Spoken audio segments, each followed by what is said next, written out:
जय श्री राम, राधे राधे। मैं ईशा, पुत्री अशोक कुमार अरोड़ा जी की, हरिद्वार उत्तराखंड, गंगा बिहार कॉलोनी निकट उर्मी होटल, लज्जाराम आश्रम निकट शांति कुंज, पोपतवाला, हरिद्वार से आप सब मेरी वीडियो देख रहे हैं। मेरे क्या कसम है ज़िंदगी का सच, इसके लिए आप सभी को दिल से थैंक यू। और जो मेरे नए व्यूवर्स जुड़े हैं, मैं उनको कहना चाहूँगी कि वो मुझे FB पर और यूट्यूब पर ईशा बेरी के नाम पर मुझे फॉलो कर सकते हैं, मुझे सुन सकते हैं। मेरी ज़िंदगी का सच, वो सच मेरा है, लेकिन उससे आपको कुछ ना कुछ मोटिवेशन बातें पता लगेगी जो आपके भविष्य के लिए और आगे जो आपकी पीढ़ियां हैं उनको समझाने के लिए और एक एग्जाम्पल देने के लिए मेरी वीडियोस काम आएगी। ये वीडियोस मेरी ज़िंदगी का सच है, ये मेरा पर्सनल सच है जिसे मुझे समाज के सामने लाना पड़ रहा है, क्योंकि नाजायज़ मुझे अफवाह फैला कर के बदनाम किया हुआ था कि मैं धंधा करती हूँ। तो मैंने सोचा कि मैं क्यों ना को अपना सच रखूं, ठीक। और जिसकी जो सोच है वो तो मैं सोच बदल नहीं सकती, क्योंकि वो ऐसी सोच बना करके अपने माँ बाप की औकात दिखाते हैं, उनकी मानसिकता दिखाते हैं कि उनके माँ बाप ने उन्हें कैसा संस्कार और आचरण सिखाए हैं, जो दूसरों की बेटियों के ऊपर आरोप लगाते हैं झूठे और बदनाम करते हैं जेलेसी के कारण। चलिए अभी मैं आपको और आगे का बताती हूँ सच। वैसे आज थोड़ी सी मेरी आवाज़ भारी हो रही है क्योंकि आज ठंड का मौसम है, 24 दिसंबर है, तो ठंड से मेरे को थोड़ा सा गले में स्टिफनेस रहती है, लंग्स में रहती है, क्योंकि मुझे ल्यूपस बीमारी है। ल्यूपस बहुत खतरनाक बीमारी होती है, आप उसे नेट पे निकाल सकते हैं, जिसका इलाज नहीं है। मेरा एम्स हॉस्पिटल से इलाज चल रहा है, तो कभी कभी मेरी आवाज़ दब जाती है। तो आई होप कि आप मेरे साथ एडजस्ट करेंगे मेरी आवाज़ को लेकर के। और मैं ये कहना चाहूँगी, जिन्होंने मेरी लास्ट वीडियो देखी है, मेरा क्या कसम है ज़िंदगी का सच पार्ट 92 कि मासियों ने किया बर्बाद। जी हाँ, क्योंकि जिनके घर में नहीं होते ना वो लोग नहीं विश्वास मानते हैं। भैया मेरे साथ तो हुआ है, मैं तो वही बोल रही हूँ। जिनके साथ नहीं हुआ वो तो कहते हैं अरे कई मासियाँ ऐसी होती हैं, कोई बुआएँ ऐसी होती हैं। लेकिन ये ज़िंदगी के सच हैं, क्योंकि कलयुग के सच है। इसलिए मैं आपके सामने और सच डालना चाह रही थी उस वीडियो में। वो लास्ट वीडियो ज़्यादा लंबी हो गई थी, तो सोचा थोड़ा सा जो और बचा है तो मैं आपको और बताऊं कि मैं कैसे कैसे बदनाम हुई बिना नाजायज़। आप मुझे कमेंट्स किया करें कि ये प्लानिंग थी, साजिश थी, या मैं मूर्ख थी जो मैं इनके गुलाम बन के, इनके नौकर बन के इनके काम करती थी। आप मुझे बताइए। सुनिए आपने पार्ट 92, जिन्होंने नहीं सुना वो जा करके सुने, और उसके आगे का और सच सुनिए। मैंने बताया ना कि मेरी ज़िंदगी बर्बाद करने में मेरी बड़ी मासी का पूरा रोल है, फर्स्ट नंबर पे। तो सेकंड पे तो हल्द्वानी वाली। वैसे तो मेरे बस मामा ही बढ़िया है, मामा मामी, बाकी तो जिन्होंने मेरी ज़िंदगी उजाड़ी है तो मैं उनको तो मुंह पे बोलूँगी, मैं मुंह पे कह के दम रखती हूँ। मैं पीठ पीछे चुगलियाँ नहीं करती कि ज़रा सी कोई बात यहाँ हुई तो दिल्ली फ़ोन कर दो मामा को। मैं वो नहीं हूँ, मैं मुंह पे बोल रही हूँ, समाज के सामने बोल रही हूँ, क्योंकि तुमने भी तो समाज के सामने ही मुझे बदनाम किया है कि मैं धंधा करती हूँ। उसका क्या नुकसान होता है, आप मेरी वीडियोस के साथ बने रहेंगे तो अच्छा रहेगा। मैं और वीडियोस डालूंगी जिसके लिए आपके लिए लाभकारी होगी। जब कोई झूठी अफवाह फैला के घर में आग लगाता है तो उस बच्चे के साथ कैसे बर्ताव करते हैं घर वाले उसके खुद के, आप सुनिए। मेरी मौसी ने बोला मेरी मम्मी को, जैसे मेरे पापा ड्यूटी चले गए, मैं ट्यूशन चली गई, मेरी मम्मी को फ़ोन करती थी हल्द्वानी वाली मौसी भी, और ये बड़ी वाली मौसी भी, रानीपुर रोड में जो रहती हैं, कि तेरी लड़की धंधा कोई करती है, हमारी तो लड़की बता रही, क्योंकि इनकी लड़की भी कॉलेज में पढ़ती थी, एसएमजन कॉलेज में, ठीक। हमारी लड़की बताती है तो आवारा है, तो लड़कों के साथ घूमती है, ये करती है। इस तरह से इन्होंने मेरी मम्मी पापा का माइंड डाइवर्ट कर दिया। और मेरे को घर में कैसा बर्ताव करते थे कि मुझे पता है कि मुझे इतना मारती थी ना मम्मी, मुझे इतना मारती थी कि उसके सबूत मेरा पड़ोसी पुष्पी है, पुष्पी बताएगा। क्योंकि जब मेरी मम्मी मुझे मारती थी बचपन से भी और वैसे भी, तो इन्होंने बचपन में तो इसलिए मम्मी मारती थी कि घर का काम कराना था, क्योंकि काम चोर बहन थी। मेहताज फैमिली की सबसे काम चोर फर्स्ट नंबर पे मेरी मम्मी थी।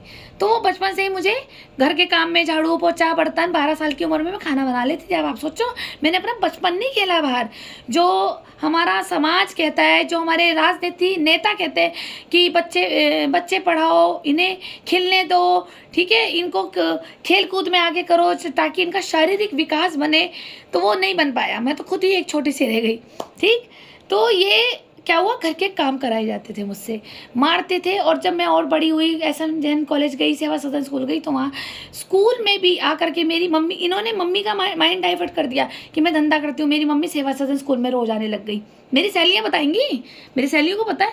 और मेरी मम्मी वहीं बीच ग्राउंड में मुझे जलील करती थी कि, और लड़कियों से पूछती थी ये क्लास में आती है नहीं आती है, ये क्लास में आती है नहीं आती है। कितनी बार मैं सेवा सदन स्कूल में ग्रुप में बदनाम हुई हूँ, मेरी सहेलियाँ जानती हैं सब, ठीक। जबकि मैं क्लास में होती थी। पर क्या था, इनकी लड़की अपनी माँ को जाके बताती थी, और भगवान जाने बताती थी या नहीं बताती थी, ये मासी अपना आप ही चुल मची रहती थी। इनको बताया ना, इनके लिंक भी पालीवाल धर्मशाला से है, मेरे इनके बेटे के। तो बदनाम तो करना था, क्योंकि पढ़ने में होशियार थी। तो इन्होंने मेरी मम्मी को ऐसा पागल कर दिया था, जगह जगह वो मुझे ढूंढती थी। मैं ट्यूशन जाती थी तो ढूंढती थी, ट्यूशन आ जाती थी, गुरुद्वारे आ जाती थी कि धंधा तो नहीं करने जा रही है, धंधा तो नहीं करने जा रही है। इस तरह से इन्होंने मुझे इतना बदनाम किया। उसका मेंटल हैरेसमेंट में रो रो के, मार खा खा के मेरी मम्मी मुझे इतना मारती थी कि मुझे कई बार तो मुझे पुष्पी ने बचाया मम्मी के हाथों से, और कई बार पुष्पी के पापा ने, पुष्पी की मम्मी ने मुझे उस घर से निकाल के लेके जाते थे, और अपने घर में ले जा करके मुझे प्यार करते थे, पुचकारते थे, आंसू पोंछते थे, खाना खिलाते थे। आज जो मैं कहती हूँ ना, पुष्पी भाई जी का नमक खाया हुआ है, मैं इसके साथ नहीं करूँगी, क्योंकि करी तो बदतमीजी तो पुष्पी ने भी है मेरे साथ 2-3 बार करी तो है, लेकिन मैंने अपना फैमिली मेम्बर बना रखा है इन तीनों भाइयों को। तो कोई नहीं, भाई बहनों में तो लड़ाई होती रहती है, वो ये तो कोई, इसलिए मैं इसको इग्नोर मार देती हूँ। लेकिन करा तो इसने भी है तंग मुझे, पुष्पी ने। और बचपन में तो मुझे बहुत लाड करता था ये, अपनी टॉफ़ी दे देता था, अपना पराठा दे देता था, जोगी बड़े स्कूल में अपने टिफ़िन शेयर करता था। लेकिन जब हम बड़े हुए और जब मेरे पापा पे एक्सपायर हो गए, और उसके बाद ये पता नहीं क्यों मेरा शत्रु बन गया, या तो इसे भी लगा कि इससे पैसा लिया जाए, बेचल का सारा पैसा इसके पास आ गया, या इसे टॉर्चर किया जाए, जो बदनाम किया जाए। फिर ये भी उस ग्रुप ऑफ गैंग में शामिल हो गया। पुष्पी को बुरा लग रहा होगा, लेकिन मैं सच्चाई बोल रही हूँ, ये सच्चाई है। लेकिन फिर भी मैंने तेरे घर का नमक खाया है पुष्पी भाई, इसलिए मैं गद्दारी कभी किसी के साथ नहीं करती, ठीक है। मुझे भी ऊपर वाले को जवाब देना है, अपने पापा को जाके देना है। मेरी मासी ने इतना अरेंजमेंट करा, घर में आना नाजायज़ मुझे मारा पीटा जाता था, और उसका मानसिक हरेसमेंट। और क्या हुआ, मेरे मामा और जो मौसियाँ और जो दिल्ली में रहती हैं, हल्द्वानी वाली रहती हैं, इन तक को वो फ़ोन कर करके कहती थी ये धंधा करती धंधा करती धंधा करती है। मेरी नानी और मामा, मेरी मासियाँ कहने लगे क्या किरण झूठ बोलेगी, चल तेरी माँ तो पागल है, हमने मान लिया तेरी माँ पागल है, क्या किरण झूठ बोलेगी है। वो सम्मान, जो एक सामाजिक सम्मान मुझे मिलना चाहिए था, जो मुझे मामा का लाड मिलना चाहिए था, कहते हैं मामा की तो लाडलियाँ होती हैं भांजी, वो सारे अधिकार खत्म करवाए मेरी बड़ी मौसी ने कि इसको क्यों प्यार मिलता है। क्योंकि मैं बहुत आज्ञाकारी, बहुत अच्छी लड़की थी, लेकिन इन्होंने मुझे डिफेम कर दिया, और औरों की बच्चियों को नहीं करा, मुझे ही करा किरण मासी ने, ठीक है। मुझे शिकायत है आज भी, तुम्हें सब भगवान देख रहा है, ठीक। और इनके घर में क्या रूल है, मैं अगर किसी लड़के से बात कर लूँ तो मेरा करेक्टर ढीला है। और इनके सारे परिवार में लव मैरिज हुई है। किरण मासी की लड़की ने तो लव मैरिज नहीं करी, बाकी हल्द्वानी वाली में इनका फैशन है भाई, अब तो बच्चे बड़े हो गए तो ये तो लव मैरिज करेंगे, चाहे भगा के लिए आए, अलग बरादरी के लिए आए, इनके लिए सब माफ़ है। लेकिन अगर ईशा ने किसी लड़के से बात कर ली, ईशा ने एक लड़के के साथ अगर बीकानेर की शॉप पे समोसा खा लिया साथ में, तो मासी ने देख लिया, या मासी के लड़के ने देख लिया, या फिर हमें पवन अंकल ने देख लिया, तो भैया ये तो धंधा करती है, वहाँ बैठी हुई थी इसी लड़के के साथ। और ये फ़ोन मेरे घर तक नहीं जाएंगे, कहाँ तक जाएंगे, दिल्ली जाएंगे, मौसियों में जाएंगे, रिश्तेदारों में जाएंगे, मार्केट में जाएंगे। और जहाँ मेरे पापा बैठते थे, हरीश तेल वाले अंकल जो थे टैक्सी स्टैंड के सामने, या तो फिर वहाँ जाएंगे, क्योंकि उनसे भी लिंक था इनका, उनके बच्चों से, ठीक है। क्योंकि उनकी फैमिली रिलेशन बनी गए, जैसे हमारे पापा से लिंक है, हमारी मौसी से, और हमारे पापा के लिंक थे उनसे भी, तो वो आपस में जुड़ गए, कनेक्टिविटी हो गई। तो इस तरह से मुझे बदनाम किया करा। और तो और देखो क्या साजिश करते थे कि सहानी होटल, जो गुजरावाला भवन है, जहाँ अलवर वाले बाबा जी का दरबार लगता है, वहाँ पर हर महीने पूर्णिमा पे मेरे हल्द्वानी वाले मौसा मौसी जी माथा टेकने आते हैं, क्योंकि वो गुरु दीक्षित है वहाँ के। वहाँ पे टोकन नंबर लगते हैं, नंबर लगता है भाई 225, 226 टोकन नंबर के हिसाब से वहाँ दर्शन करे जाते हैं। तो ये हमारे को फ़ोन कर देते थे कि पहले तो मेरी मम्मी लेने जाती थी, पापा लेने जाते थे। तो देखो कैसे बड़ी मासी ने मेरी मम्मी को माइंड डाइवर्ट करा कि तू क्यों जाती है सुबह 4 बजे उठ करके, तू क्यों जाती है, अरे ईशा को भेज दिया, तू तो बीमार रहती है। तो मेरी मम्मी ने मुझे भेजना शुरू कर दिया कि जा टोकन लिया। मैं पैदल पैदल सुबह 4 बजे, कभी पौने 4 बजे उठ करके इनकी टोकन लाती थी कि मेरे मौसा मौसी है। देखिए, किसी की सेवा करनी पड़ गई भारी और मिल गई मेरे को बदनामी। तो मैं वहाँ से टोकन लेती थी। तो ये अंकल जो मेरे मौसा जी हैं, मौसी हैं मेरी हल्द्वानी वाली, ये कहती थी साहनी होटल में रख दो, क्योंकि इनका पीढ़ी दर पीढ़ी साहनी होटल बंधा हुआ था, उसमें ये रेस्ट करते थे, वहाँ रहते थे आकर के। तो मैं टोकन वहाँ से अलवर वाले बाबा जी से लेकर के जो भी नंबर मिलता था, 425 426 जो भी इनका नंबर मिला, उसके हिसाब से पूछ लेती थी कि कितने देर बाद आएगा।